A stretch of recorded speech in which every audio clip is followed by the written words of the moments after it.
This is one of those Chinese Arduino Nano compatibles. These are about $5 now, maybe even cheaper in some places.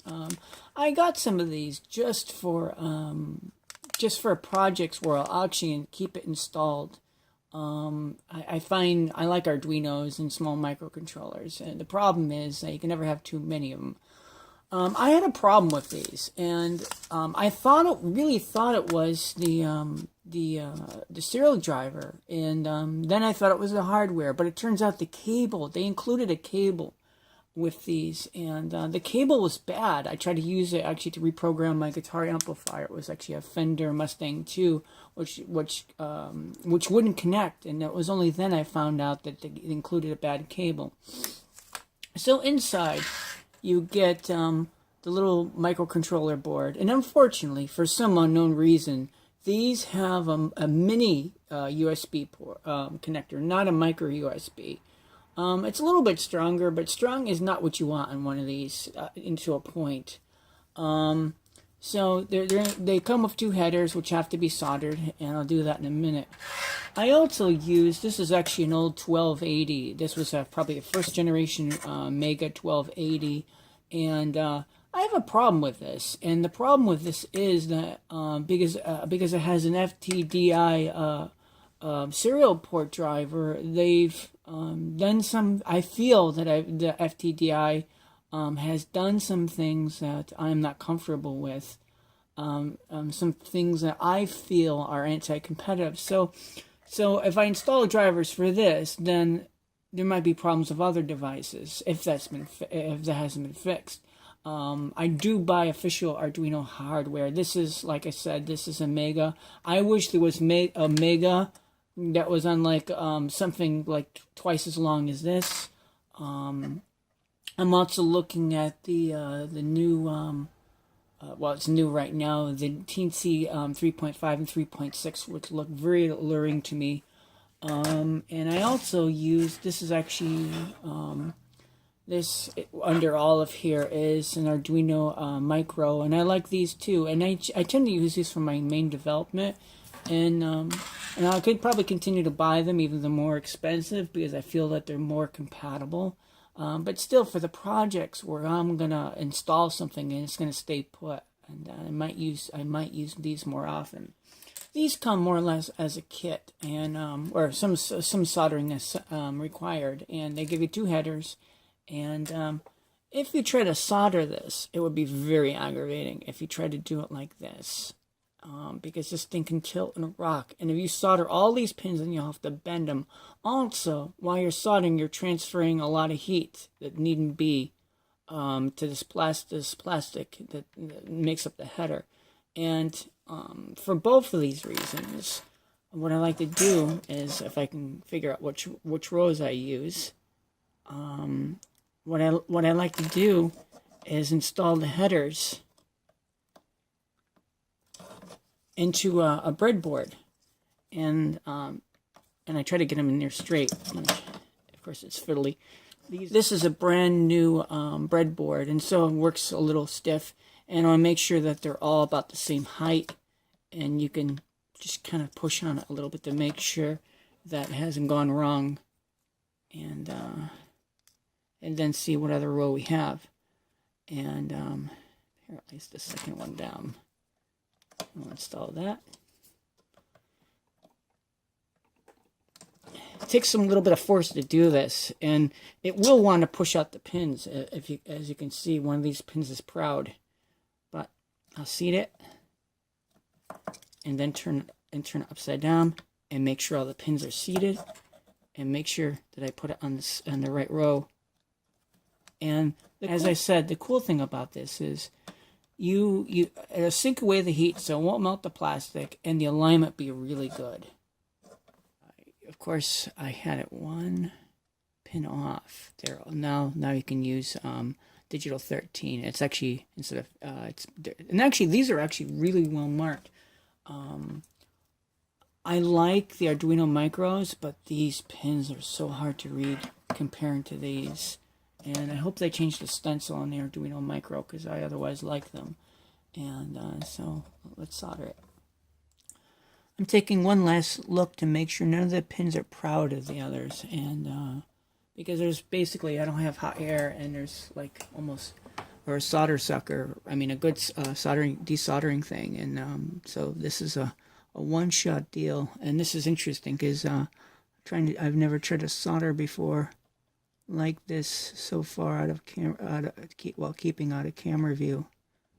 I want just enough of solder to make a connection. I don't want to linger too long.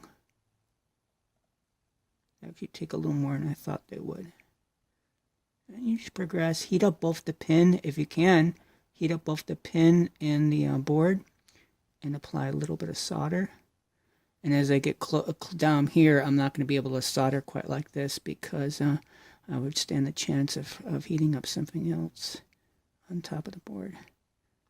And don't linger too long, like so.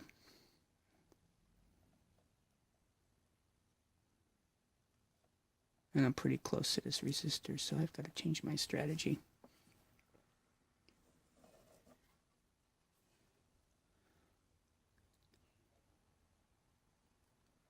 Fortunately, I've had a lot of coffee this morning. Oops, I caused a bridge.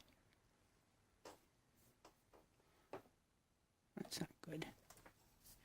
Also, sometimes the interesting thing about solder, I've got a Formica top table, and you can heat up solder stuff and go, and that's it.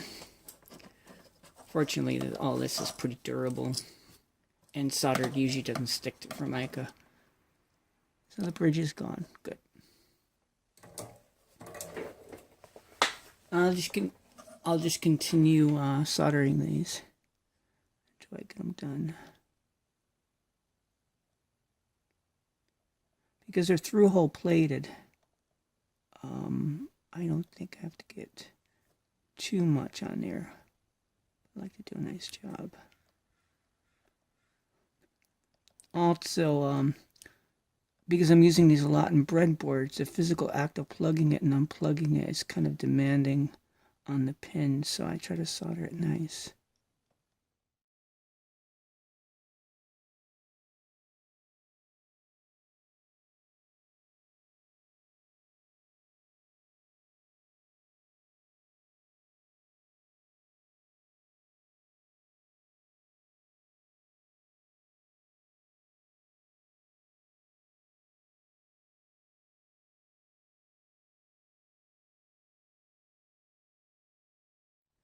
I don't know if you can see it. Let's see if we can see it.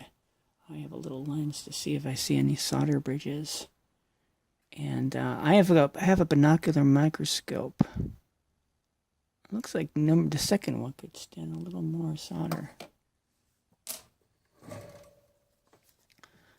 That lens was taken from an old camera. I got lots of lenses in a geeky way. Let's see what we have. Those look pretty good. I have a lot of flux on here. Yeah, those look. I don't see any bridges. Let's check the other side. See how big we can make this.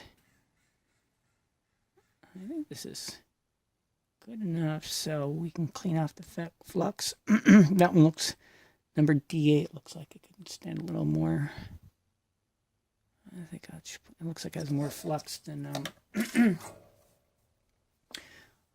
it looks like it has more flux than solder. I'll just touch it a little, give it a little bit more. Yeah. Alcohol, it's like 90-something%, and I'm going to use it to clean off the flux. For this application, this thing will likely be obsolete before it really, or killed.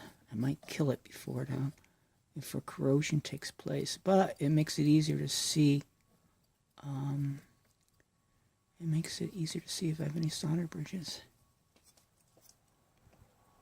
See if I can get this in one Q-tip. Looking pretty ugly now. Like so. And I've got a brush. Sorry about that. Sorry about that. And within reach, I got this painter brush to get rid of all this stuff. Let's pull it out if we can. Oops, pulling the board out. That's not good. This is a brand new breadboard. I'm trying to walk it out and be nice. I don't want to break the Arduino either. I could pry it, I guess, gently underneath. Wow, this board is really tight.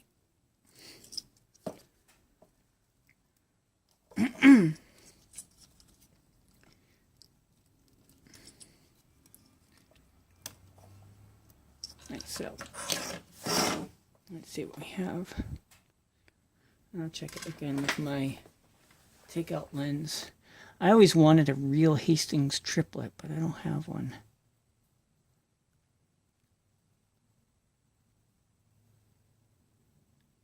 And they look pretty good.